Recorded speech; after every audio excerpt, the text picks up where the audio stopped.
Yan, at naka-ready na po itong mga pagkain. Ito na po yung aking nilutong pork adobo. Kain na. Kain tayo. Nakabagsak baga ang iyong buhok, ha? Nakabagsak baga ang buhok na yan. Ay, so... What's up mga kamilot? Welcome back sa aking channel. Sa today's vlog po ay magluluto po ko ngayon ng amin pong ulam na pork adobo. Yan po mga kamilot, at by din na po yung mga ingredients ko sa pagluluto po ng pork adobo. By din na po yung karneng baboy. Tapos ay meron po ditong bawang at sibuyas. Tapos meron pong oyster sauce, suka, toyo, at saka po black pepper. Ako po ngayon ay magluluto na. Naglagay na po ako ng mantika dito po sa kawali. Mukhang mainit na po yung mantika. Nalagay ko na po itong bawang at saka po sibuyas. Ito pong aking ginamit ay sibuyas na puti.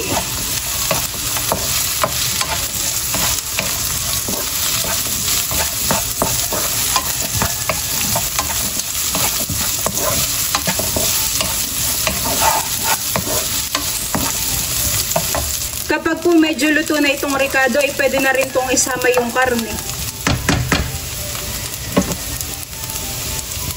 Lalagay ko na po itong karneng baboy.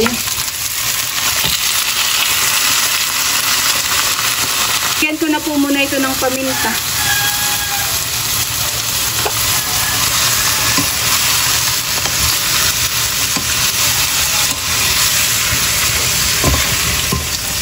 Ito po ay lalagyan ko na rin ng toyo, suka, at saka po ng oyster sauce.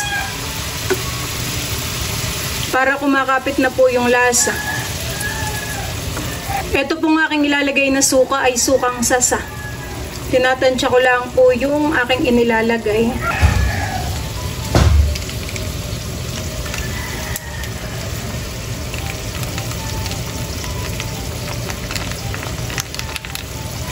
Akin na pong haluin.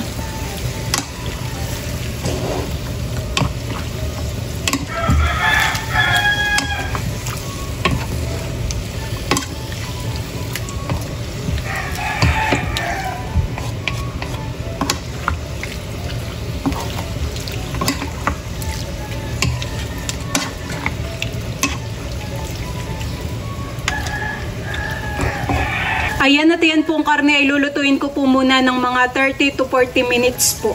Akin lang po munang tatakpan. Ako po muna ngayon ay magtitimpla po ng juice. Ang flavor po ay orange. Ayan, ito po itataktak ko na po dito sa baso.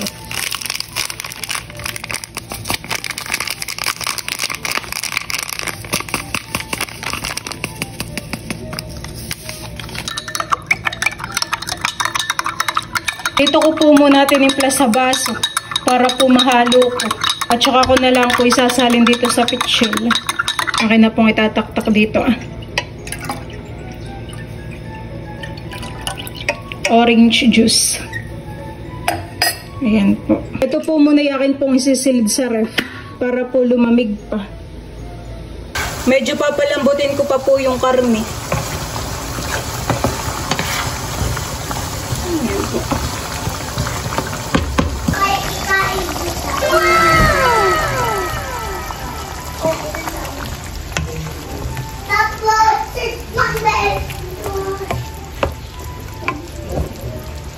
Masarap po yung sabaw na ito ay ilalagay po sa kanin. Kaya hindi ko na po pinaigahan. Kami po ni Drong ay naikukuha po ng ng dahon po ng saging. At kami po ay doon kakain. Doon po namin nilalagay yung kanin at saka po ulam. Ay, butit meron naman, honey. Meron po dun, maganda po ang dahon. Maghanap ka na lang ng iyong puputulin. Marami po pala ditong bunga, yung langka po nila Tita Unik. Hanggang sa taas po ay mayroon.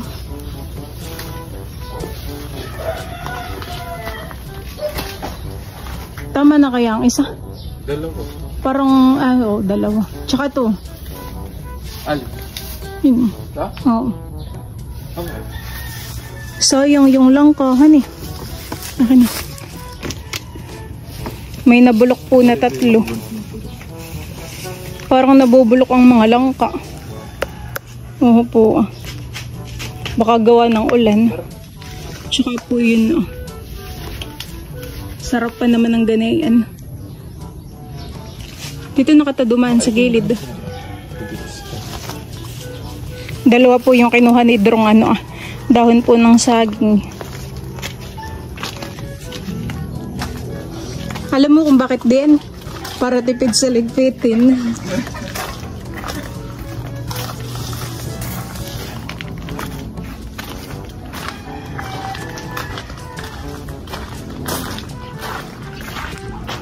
Nailatag na po namin dito sa lamesa ito pong dahon ng saging. Tapos ay meron na din po ditong kanin. Dala po nila Dudutski yung pipino. Tapos si Kim naman po yung may dalang juice. Yun po yung aking tinimpla. Tapos ay din na po yung adobo. Kuha ko ng bagong kutsara. Lalagay na po ni Kim yung kanin diyan po sa gilid. Itong ating juice ay dito natin at baka biglang matabigay. Mabasag. Ayan.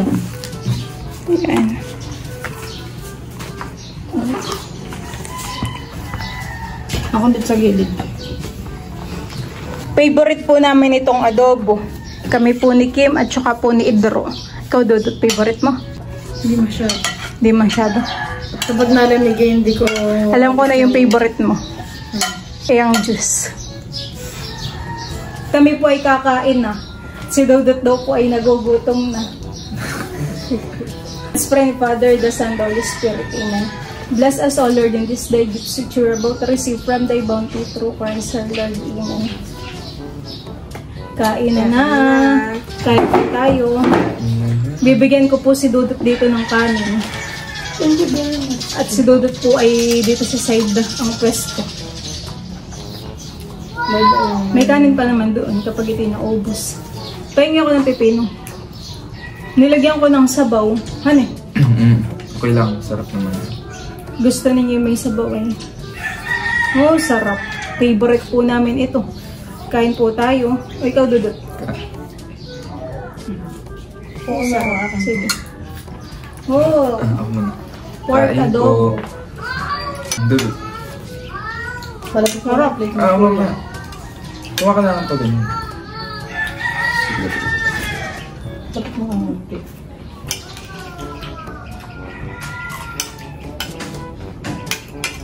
Sarap din ng pipino, malutong. Hane? Wala yan.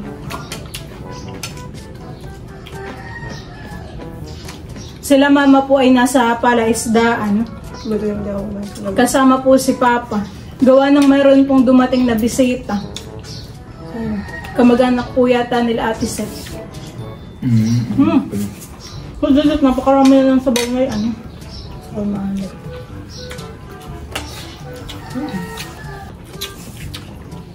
Sarap. Si Bal naman po ay inalagaan po si Teo at gising po. Kamusta naman ang luto ko? Pasado. Sarap. Para naman kahit anong adobo masarap lagi. Pag paborito mo. Sarap ng tabahan, malambot. Sarap. Ano daw dito? Sarap? Tapos ay mas nili. Hindi si Dudut ganang mahilig sa adobo. Sarap mo din. Masarap din. Pero ang favorite mo lahat? Ay, hindi pala. Masarap lahat. Ay, hindi ba ako naman? Meron din po kami ditong orange juice. Yan ang paborito ni Dudut. Sarap. Kasi malamig. Parang mas masarap kapag may adobo ay merong silihan eh. Nakakagana lalo kasi nakakamay.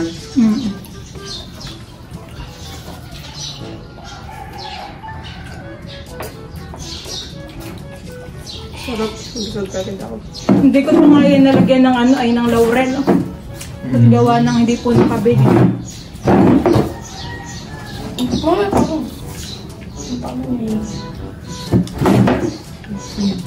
Pahanghan eh. Ikaw doon po sa sili.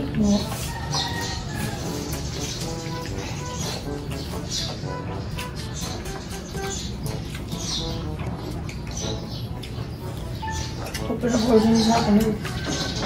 Gawan mo sa'yo, ikaw pinapawis. Bakit ko po yun? Hindi. Hindi mapangin ako nga.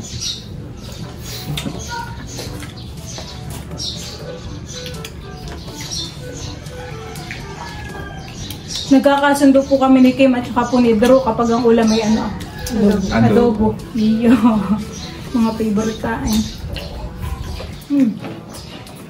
Nakadama ka na po si Dodo. Yan. Yan, delicious.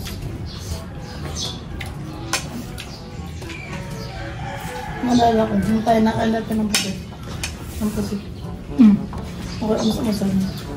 Dito.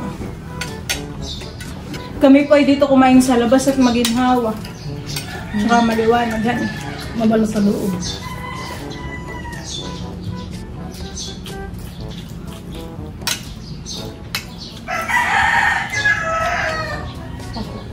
Tama yung timplahan eh. Hindi maalat, hindi maasim, hindi matamis. Yung parang balanse yung lasa ng adobo. Kasi kung napapadami ka ng adobe, kakain ka lang ng gulay at cancel na ulit. Ang sarap.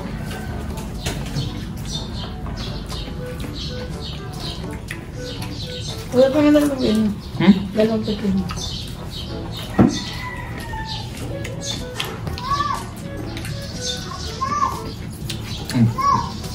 Nasa balik.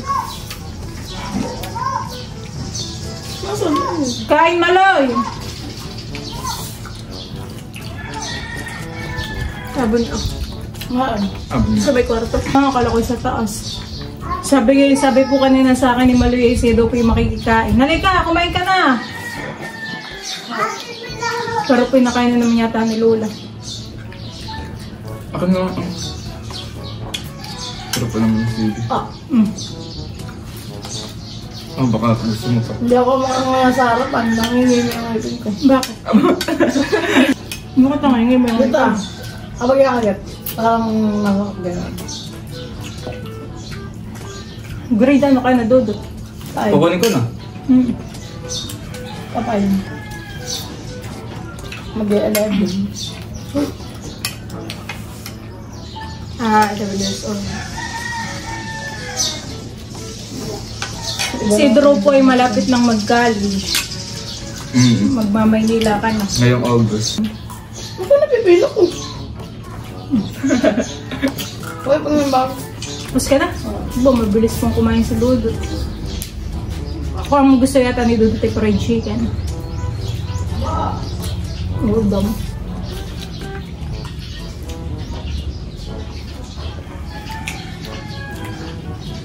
Sila mama po'y baka doon na kumain.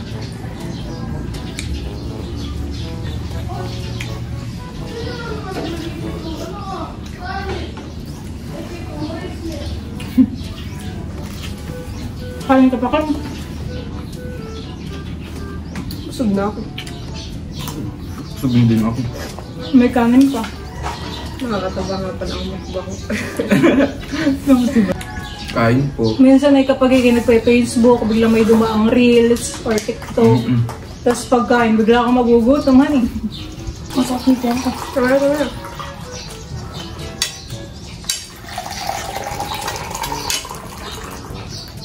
Sila iinom. Kapag po ako'y kumain na yung pinggan ko ay malinis. Yung kay Dudut ay makalat. Minsan ay Kapag sa pinggan. minsan ay akala mo yan hugas na. Gawa ng wala mo kahit dalawa kahit isa po ay walang momo. Busog. Di pa po namin naubos yung adobo. Ito sabihin ako. Bakit? Si Dudut ay makalat nung pag kumakain sa pinggan. Ay bakit si Kim nung bata? Hindi at iniimon. Busog naman, hala. And bali kami po ay tapos ng kumain. Busog naman, honey.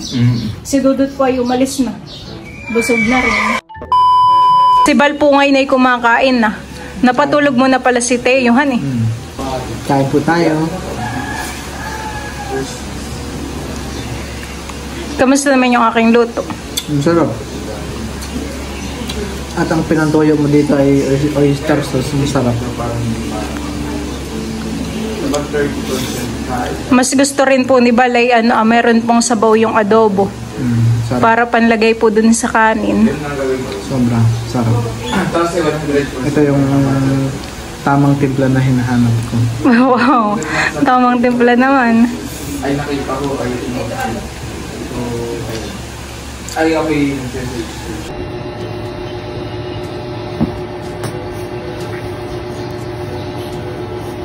Yan po mga kamilot, at si Teo po ay tulog. Pinatulog na po ni Bal.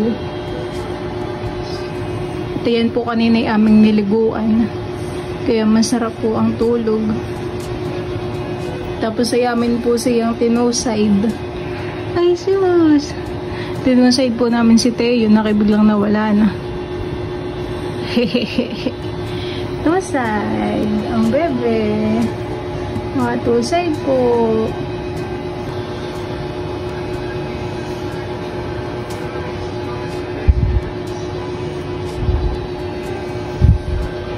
Ayo, ikaw tapos na magpupo. Kaya ikaw maganda ng mood. Ha? Sugat. Ano?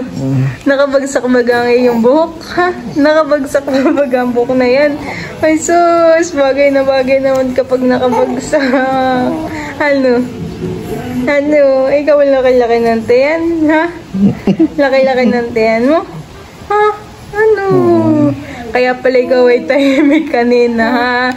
Ikaw pala ay may ginagawa, ha? Ikaw pala ay pumupupo, ha? Ano? Ay, tsakarak! Tsakarak!